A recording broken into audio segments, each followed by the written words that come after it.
अस्सलामुअलैकुम। फूलों की शहजादी। अरसों पहले की बात है, एक शानदार महल में एक खूबसूरत शहजादी रहती थी। शहजादी के बड़े बड़े खूबसूरत सुर्ख बाल थे। वो गुलाब के फूलों को बहुत पसंद करती थी, लिहाजा हर कोई इसे गुलाब की शहजादी कहता था। हर रोज शाम के वक्त शहजादी बालकनी में जाकर ताली बजाती।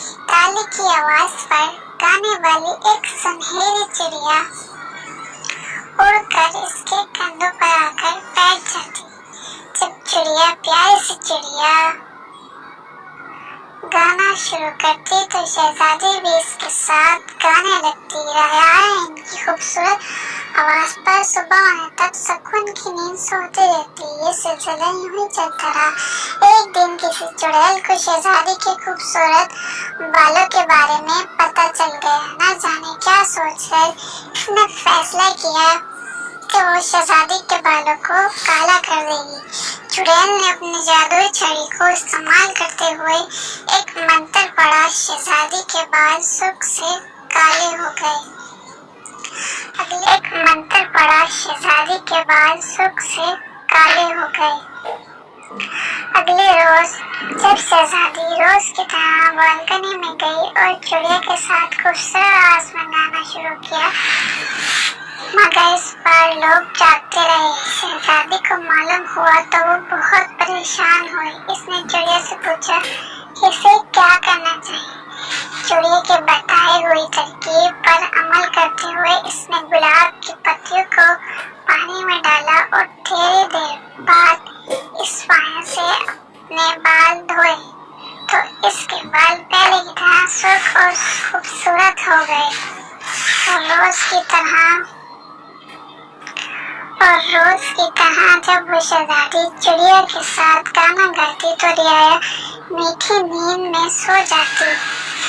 चुड़ैल को इस बात की खबर हुई तो उसे बहुत गुस्सा आया और इसने फिर वही मंत्र पढ़ा, लेकिन इस बार चुड़ैल ने हर तरफ से गुलाब के फूल तोड़ लिए ताकि शहजादी अपने बाल पहले जैसे सुर्ख ना कर सके। शहजादी के बाल फिर से काले हो गए और इस रात रियाया की नींद फिर से उड़ गई। शहजादी बालकनी में खड़ी रोने लगी कि अब इसके बाल पहले जैसे कभी नहीं हो सकते। और यूं इसके आंसू का एक कतरा नीचे जाकर फर्श पर गिरा। एक नौजवान जो वहां से गुजर रहा था इस खूबसूरत शहजादी को बालकनी में रोता देखकर रुक गया। इसके पास एक संदूक था जिसमें से इसने सुर्ख रंग का एक बाल निकाला और इसको आंसू के कतरे पर रखा जो शहजादी की आंखों से गिरा था। देखते ही देखते वो सुर्ख बाल से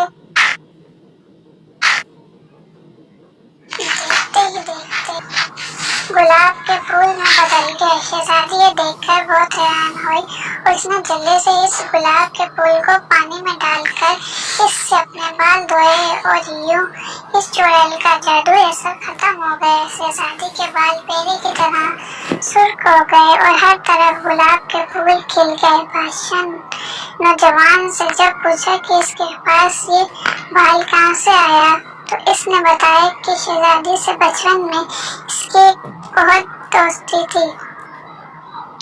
हमने दोस्ती को कायम रखने के लिए एक दूसरे के बाल तोड़कर अपने पास संभाल कर रखे थे। फिर मैं सफर पर चला गया था। कई बरसों के बाद अब वापस आया हूँ। ये सुनकर बादशाह खुश हुआ और दोनों की शादी करा दी। शुक्रिया।